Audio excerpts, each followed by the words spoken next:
महाराज जी, आपने कितनी कथाएं करी हैं? देखिए, मैं 12 साल की उम्र से कथा आज तक कहता ही आ रहा हूँ।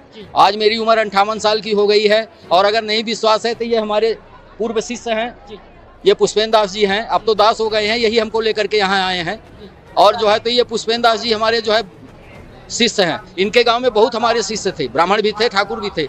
इसलिए इनसे आप प्रमाणिकता ले सकते हैं, पूछ सकते हैं क्या सच्चाई। सर, क्या नाम है आपका? सर, मेरा नाम पुष्पेंद्र दास है। तो पुष्पेंद्र जी, ये आपके कभी गुरु हुआ करते थे क्या? जी सर, हमारे यहाँ ये जो आज सतलोक आश्रम बैतूल में समागम में आए हैं, ये सन 2012 में हमारे यहाँ पिताजी ने श्रीमद् भागवत कथा करी थी, इन्होंने कथावाचक का इन्होंने भूमिका की थी। और उस दौरान हमने भी इनसे गुरु दीक्षा ले ली थी, यानी हमने उसी समय हमने गुरु बनाया भागवत कथा के माध्यम से। जी सर। तो आप गुरु बनाए थे, लेकिन आपने गुरु संत रामपाल जी महाराज जी को बना लिया, तो इनको क्या कैसी चीजें बताई जो आज आपके गुरु भी यहाँ कथावाचक भी आ गए? जी सर, ये मैं बताना चाहूँगा कि सन 2012 में हमको नाम दीक्षा मिली।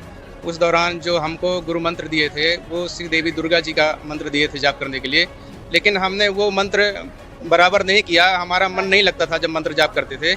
इस दौरान हम परमात्मा की दया हुई और दिसंबर 2012 यानी मई। महाराज जी को आपने कैसे क्या बताया, इनको पुस्तक वगैरह कैसे इनको ज्ञान बताया? जी सर, जब परमात्मा जी का ज्ञान हुआ तो दास सन 2014 में बरवाला में जाके सदगुरुदेव जी से नाम दीक्षा लिया।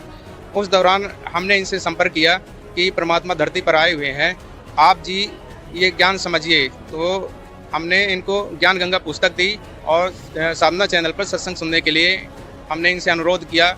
इन्होंने बोला कि ठीक है, हम इसको देखेंगे, और बोले कि हमारे पास सदग्रंथ हैं, हम उनसे आपकी ज्ञान गंगा पुस्तक में जो ज्ञान है उसको मैं देखेंगे, उसमें कंपेयर करेंगे। यदि सही ज्ञान होगा तो आप जी के गुरु जी से हम नाम दीक्षा ले लेंगे। और इन्होंने उन सभी सदग्रंथों के माध्यम से सदगुरुदेव जी के ज्ञान को जांचा परखा।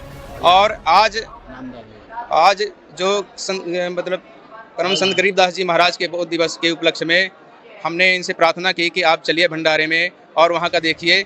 यदि आपको रियल लगेगा कि वाकई वास्तविक जो ज्ञान है, जो भक्ति है यहाँ पर है, तो आप नाम दीक्षा लीजिए। और इन्होंने आज के यहाँ माहौल देखा तो ये आश्चर्यचकित रह गए कि ऐसा भी मतलब कोई स्थान है जहाँ पर कोई मतलब पाखंडवाद नहीं है, कोई नशा नहीं है, किसी प्रकार का राग द्वेष नहीं है। और ये पूरी तरह संतुष्ट होके परम संत सदगुरुदेव संत रामपाल जी महाराज जी से नाम दीक्षा लेके आज अपना आत्म कल्याण का मार्ग चुन लिया।